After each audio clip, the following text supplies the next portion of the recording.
Welcome to the Association 4.0 podcast, your association's no fluff playbook to navigating and thriving in Industry 4.0 or the digital marketplace. Each week, we bring expert insights to help you and your association stay ahead of the curve. Hello, my name is Sherry Budziak, and I'm the CEO of .orgsource and the host of this week's podcast. I am here today with Al Spada, the Executive Director of the National Council of Structural Engineers Association. Al is a high-energy visionary leader with an inspiring leadership style and is a graduate of Northwestern University and has an MBA from the University of Colorado. Thank you so much for joining us today, Al. I'm really excited to talk to you about your leadership, and especially over the past couple of years through this pandemic. So tell us a little bit about you and the organization. Thanks, Sherry. Really excited to be here. It's always fun to talk about my organization and associations. National Council of Structural Engineers Associations. Yes, it's a mouthful, but we're here to serve the structural engineering marketplace. We're really here for the people working in the structural engineering field every day. For the specifics for the association world, 10,000 members, about 3 million in revenue. We do a lot of the typical association things, events, publications, webinars, books, all those kinds of things. So tell me a little bit about your experience leading this organization through the disruption that it has occurred over the past couple of years. Personally, my experience has been about adding 50 pounds and a more gray hair than I could ever imagine. It has definitely taken its toll personally. From a professional perspective, I honestly am shocked where we've ended up after these 2 years. You know, when it first started, 3-4 months in, we were panicked like everybody else. Are we going to be around? What are we going to do? Is our new model going to work? All those good things. And when I say new model, I'm really proud of the fact that we transitioned immediately. Within those first couple weeks, we knew that our annual events weren't going to happen. Our face-to-face wasn't going to happen. And we were lucky in that our market relies on PDHs big time. So we transitioned immediately to really heavy webinars, seminars, web-based stuff that was really fitting their desire to learn. They want the technical content. They want to know how things are going to improve in their profession. They want to know how to build buildings better. So we took advantage of that. We were already one of the leaders in the field, and we just dove into it head on and tripled our content, and really the industry supported us. So that allowed us to weather the storm the first year. And then we just built on that in the second year, put out more and more content, both in print or in digital versions, as well as web content with seminars, et cetera. And when I say we weathered the storm, our first year revenue was down somewhere around 40-50%. We didn't have our annual meeting. All those kinds of things just didn't happen, but we still didn't lose money in year one. And then year two, our revenue is still down 20%, but it looks like our profits are going to be up 40-50% overall. And as a nonprofit, that's a great thing. We were able to start new initiatives because we had a little more time. We were able to do things we weren't able to do in previous years because we were worried about annual meetings and things that took up a lot of time. So ultimately, we've come through it. Our staff is exhausted. Like I said, am 50 pounds heavier, but we're excited that we're reemerging right now with annual events and face-to-face stuff. That's the key part of associations, in a much stronger place than we were when we entered it, because we know we have new avenues, new opportunities that can complement the previous successes that we're going to bring back. Yeah, well, it really sounds like you guys were very agile and sounds like you had support of the leadership to be able to pivot pretty quickly, which has enabled you guys to continue on those new opportunities and virtual opportunities. And has it kind of helped you kind of expand your membership reach? It has. I can really say that we've reached countries we've never touched before. We've reached languages we've never touched before. It's really unique what happens when you got to find new customers. You start scrounging around everywhere. Where are our contacts? What can we do to expand this market? And yeah, there were plenty in the US to go after, plenty in Canada to go after, plenty in Mexico to go after. So NAFTA was taken care of. but really opportunities in Europe and Asia. And I found some countries logging into our webinars that I had to look up in a encyclopedia online to try to figure out. And that shows my age because I just said encyclopedia online. I had to look up on Wikipedia to try to find out where some of these countries were. Our board was very supportive of what we were trying to do. They understood that we had to put some projects on hold. We had a big digital transformation project that had to be put on hold for basically a year and a half. We had some other staffing things that we had to put on hold for a year and a half. The result of those was not great because now we're starting them now and we're 2 years behind where we should have been. But we couldn't expose ourselves by those high level expenses when we weren't quite sure what revenues were going to be. I'd love to have that stuff now, but the leadership understood it was time to hold back, focus on our core, see what we could succeed with. Then after a year of focusing on our core, we started expanding it and we really have determined we have a new core. So in the end, I hate to say it, but the COVID will have been a blessing for the organization in some ways. Personally, not. My staff would kill me if they heard me saying that. But the reality is we've diversified in a way that we couldn't have if we had just kept going the way we were going. And the way we were going was really good, but now it's great. Yeah. It made us and every association kind of move pretty quickly and accelerate some of the things that we probably had planned years down the road, right? And so I think there is a lot of positive things coming out of it. But yeah, there has been, I'm hearing that all around that everyone's really tired of at this point. So, but it's time to maybe give them a little bit of a break, but then, as you said, start these and move forward with the things that were in the plans prior to the disruption that occurred. So, Alan, a slightly different topic or thought is, has the pandemic experience changed your thoughts on the future of the association industry at all? It has, but in a positive way. I fully appreciated the importance of people getting together face to face. You can't be in association life and not have experiences where you look and say, wow, those two got to meet, or those potential partners sat down over a cup of coffee and forged that next $1 million deal. But I truly didn't appreciate the importance of that until going through the pandemic and people were not able to get together and they were longing to get together. And they were words, but we're just coming off our annual meeting last week, and it's the first one we held face-to-face in 2 years. And while our attendance was about 50% of what it would have been back in 2019, people were happier than I have ever seen them at an association event. Our event was good. It was well run. It was successful, but we're not talking it was the greatest event in the history of the world. It was just a well-run event, but the people were acting as if we had just brought them to heaven, like they were surrounded by millions of dollars and sweets and food all the time, and they were at the hotel. But it really reinforced even more through experience that we have to bring people together. And networking is great, but we were able to set up meetings to enhance the supply chain between the structural engineers and their vendors in a way we've never done before. And that's always been a growth point for us, is being much stronger in connecting our suppliers to their customers. But ultimately, this was done in some ways that hadn't been done before, and they were so thankful of us to do that. The mentoring that we did to get the young and the older structural engineers together was stronger at this event than we ever have, and we saw the fruits of those.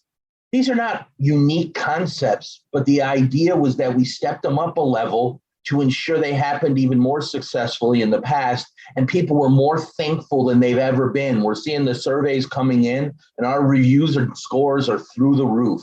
And honestly, we look at it and say, the event was good, but it's really that fact that they haven't seen each other for 2 years. They're now together again, and we're benefiting from the results of that. Yeah, that's fantastic. And I agree that the people are anxious, or not anxious, but excited to get together, and associations being able to facilitate that is a great thing. So what do you see are the opportunities for associations in the future? For me, it is really focusing us, and I'll focus on us, is that supply chain concept. Always have your immediate customers, your members, and that's our traditional group. Okay, we're serving them. And then everyone often has the exhibitors or suppliers that serve that main membership base. But to me, it's taking it that other way, which is figuring out the customers of your customer. So in our case, the structural engineers, the customers are the architects, the building owners, the building officials, and really becoming a key connector of the full supply chain and delivering as much to our customer's customer as we are to our customer itself. I've always been very wary of banking too much on membership dues as a revenue source. I know it's a traditional model. I know a lot of associations have gotten away from it. And my association still attributes too much of its revenue to membership dues. So we are really exploring the ways to create that supply chain so the supplier to the structural engineer ultimately can connect to the customer of the structural engineer, and then true purchasing decisions are being made based on the best products to help create those structures, those buildings, those bridges that our structural engineers are producing. And if we can connect those groups together in a way that they've never done before, it'll really differentiate our value. And that's not going to be with membership dollars. Our customer's customer is not going to become a member of our association. Never going to happen. Yeah, a small fraction will. But ultimately, they're going to get involved for the education. They're going to get involved to understand the products that are being developed for them. They're going to get involved for the opportunity to network and learn and improve the buildings that they're designing. And that's going to come because we're providing value. Membership dues aren't going to happen. They're going to come to us when we need us. So we need to be developing the content for them. We're developing the place where they can come and network. It's really something unique in this market that hasn't been done yet. And we see a tremendous opportunity to do it by being a resource to a group. They don't know we're one yet, but we slowly develop our materials and our information and our education, and they'll start turning to us. And then once they turn to us, we've got them. And we can truly bring together that supply chain will ultimately create the best value for our number one customer, which is the structural engineers. So what do you think are the challenges that you're going to have getting there? Everything related to marketing. Yeah. Whether it's simple things like lists, getting the names, securing the names that are necessary to put our information out there, creating brand awareness within that community. We don't have a whole lot of brand awareness right now. We need to get to it. They already have our customer's customer has very strong associations in that sphere. So how do we differentiate ourselves from their already associations? But more important, how do we partner with some of those associations and provide value to them so they in turn help us provide value to their customers? So when you're starting from very, very low in terms of what you're providing, there's a lot of growth that has to happen. But the great thing is just a little effort is starting to bring in great results. And you're going to see that first, 10, 50, 100, 10, 20, 30% that we have to achieve is going to bring in tremendous results because it's never been done before. And nobody else is doing it in this marketplace.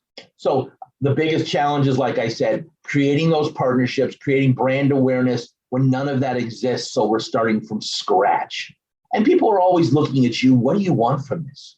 Yeah. What are you trying to gain? There's always that little bit of skepticism that we're trying to pull something over on them.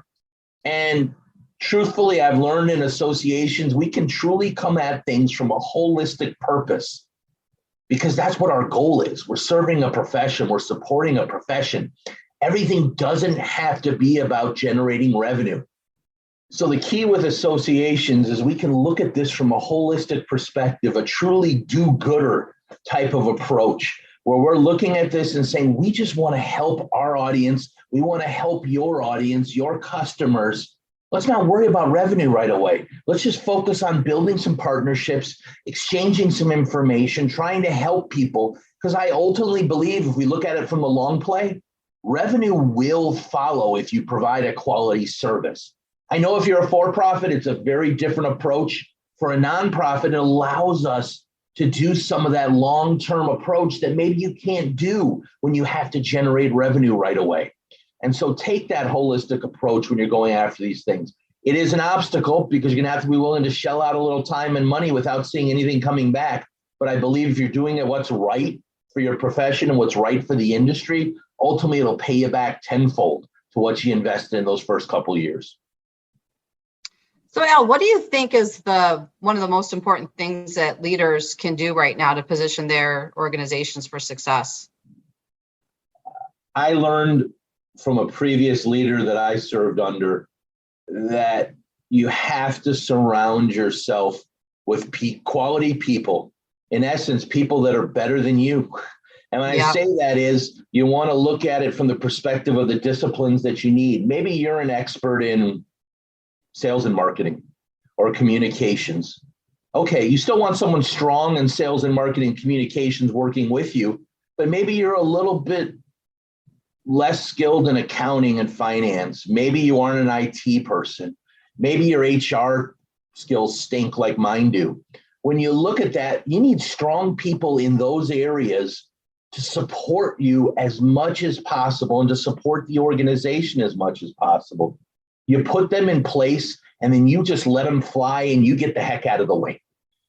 There's this previous leader of mine, when I originally met him, I honestly didn't know if he was going to make it. He wasn't strong in a ton of areas. He didn't have some of those qualities that are initially you'd say show a great leader. But what he did was know to surround himself with good people and let them do the work. And he managed it. And he managed it from an HR perspective. And when you're young, you think you have to do everything yourself and everything right and have all the answers and drive everything. And that's foolish because it's absolutely impossible to have every answer. People think they do. They're absolutely wrong. So this right now I've learned is more important for associations than absolutely ever, as it's hard to find really good people right now. You need to surround yourself. And that doesn't mean you have to hire them. Outsourcing is truly a great opportunity. If you can find someone who does it really well, but on an outsourced basis and can build a relationship, that can be just as amazing. You have to be able to manage it all, and that's tough. Yeah. But I've said the pandemic has taught me it's better to have someone that is amazing working at 100% than it is to have 20 people that are working at 40% not doing a great job. Pay the people, pay them well, and bring in the skill sets you need and then let them go. Just don't stand in their way. Easier said than done, Sherry, of course. Yeah. I have to remind myself of that all the time. So how do you see, or do you see association business models changing? Yes, I really do. We talked earlier about the membership due concept. I really believe membership dues are a thing of the past. I really believe we have to focus on other revenue streams. The generations that are coming in now don't care about associations, don't know what an association is, don't want to be involved in them, except when they need something. Mm-hmm. And when they need it, they're going to pay for it. So ultimately, you need to be open to anyone and support them when they have a need, because that's when they're going to come to you. Nobody sits here and thinks they're joining an association for the next 20 years of their career and building, because people don't stay in the same career for more than a couple of years. That doesn't mean we get rid of membership dues. That doesn't mean it goes away. It just means we have to think of our organization as something very, very different than what we thought of it 5, 10, 20 years ago, depending on the market you're in. And it's hard to do, to wait there for someone to come. But if your brand is strong, if you're out there, they will find you and they will want resources that help them, and they'll want them in 24 hours or likely 1 hour. But that's what you have to be there for. So what about, technology? How is technology continuing to change how associations operate? I've learned some valuable lessons about technology in the last 6 years. I came into the current organization, NCSEA, and on a scale of 1 to 10, I think we were still at a 1 level. We were chiseling out things as opposed to using computers. We were having abacuses on our desks instead of even calculators. It was a scary, scary situation. Now, that's the extreme, of course. We can talk about Zoom and everyone knows about it and everyone knows about Zoom fatigue, but we know how that's changed the world. But I take it a step further than that. And I'm not a technology expert, but I have seen just by implementing basic software that's out there, I've seen an increase in productivity of tenfold by eliminating these manual processes. Okay, anybody who knows technology, and I see Sherry's probably laughing at me right now because this is some of the most basic statements. But if you do the right research and you implement basic tools, you unleash power, especially when you have the right personnel in place. People who are trying to do things efficiently, trying to push the envelope, get things done. They have a great CRM. It's amazing the tool that they have. One click and they pull up the entire history of a customer and are able to send off an email, track that email. It's amazing to me. For abstract submissions or for any type of proposals, you have the proper system for someone to be able to submit something, have the review committee go in. It's amazing the power and what it does to allow you to achieve things you've never achieved. We all joke that everything has had to go to Zoom and web, et cetera. But even think of that. Do you have the right cameras that you're using? Do you have the right platform to use? Is your conference using the right system? Is it what your attendees know how to use? For us, we have an extremely older demographic that we're serving as our main customer base. They don't want a lot of bells and whistles when they're going in working on their event platform. They don't want 87 choices. They want to click once, get to what they want to get to, and be done with it. So we know we have to use a more streamlined system. They still want to be able to use it. They just want to use it easy. Other groups, very different. So I think I've strayed from your question a little bit, Sherry, and how technology is going to change things. For us, we're doing two huge investments right now. First is people. We are bringing in high quality people to perform the jobs that they're meant to perform. I don't want jack of all trades. Yeah, an association, everyone has to help in different areas, but I want experts in marketing. I want experts in finance. I want experts in HR. I want experts in IT. They have to do a few other things, but I really want them focused there. And then the same thing on the technology side. I want to use the best event system that fits our needs. I want to use the best CRM that fits our needs. I want to use the best abstract submission system that fits our needs, email system, and I can go through all of them. All of them. It's not best of class, I've been told, it's best of need. And I truly, truly understand that now, whether I'm talking about technology or whether I'm talking about people. And it's really that combination is going to set us up as a really small organization to continue to double our revenue every 5 years. We did it once before. We're going to do it again now that we're out of the pandemic. And those are the two things that are going to allow us to do it. As you can tell, I'm not an IT person. I can barely talk about it, but I can talk about it from a general perspective and know what we need. I'm just not going to get into the details of how we need it because that's why I have the experts to figure it out. Yeah, I don't think that at this point in your career, you need to be worried about like data conversion or anything else. I think you're good. But it is, I think the statement is, and we always talk about that too, is it's not just the technology, but the people, your people and your process, and then technology being that enabler to really help you grow and expand. And we work with organizations that we're seeing so much manual process, and sometimes even they have the right tools, but they're not utilizing them. So I think that's really important. And as we are growing and we're in this midst of what are they calling it, the Great Recession, or I don't know, not enough people or not enough people wanting to work. I don't know what it is. But anyway, really being able to have tools to automate things too, and ensuring that user experience for your members is seamless, so you're not getting a ton of customer service calls and you're not having to go in and spend the time helping them because you're making it easy for them to do business with you. I think, that has been something that I've talked about for many, many years, is if we're not making that user experience easy for our customers, that's going to be a detriment to the organization. So it's a great point about both people and the technology that you made. So I guess as we wrap up today, Al, I know that you're really busy and have a lot going on, so I don't want to keep you, but anything else before we kind of wrap up today? Any other thoughts? Oh, my last comment is we are still one of those organizations that is too spreadsheet focused, too looking at things like we did 20 years ago and not looking to the future enough. We're short-staffed like many of you are, all of those problems, but you just got to keep looking at that vision of what you're trying to achieve. Sherry didn't reference it, but when she said spreadsheets, she was thinking of us, because I think I have 87 of them open on my desktop right now.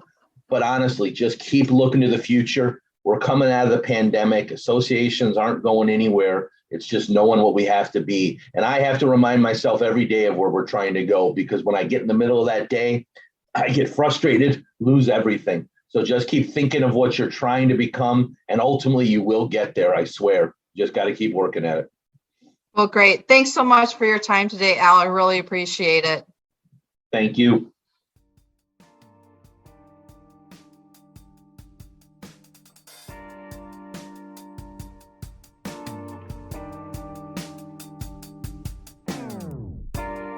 We hope you enjoyed this episode and discovered tips and information that will add value to your leadership style and your association. .org Source specializes in positioning teams for success with solutions for technology, strategy, and marketing. Please contact us at info@orgsource.com or visit www.orgsource.com to find out how to keep your organization on track to Association 4.0.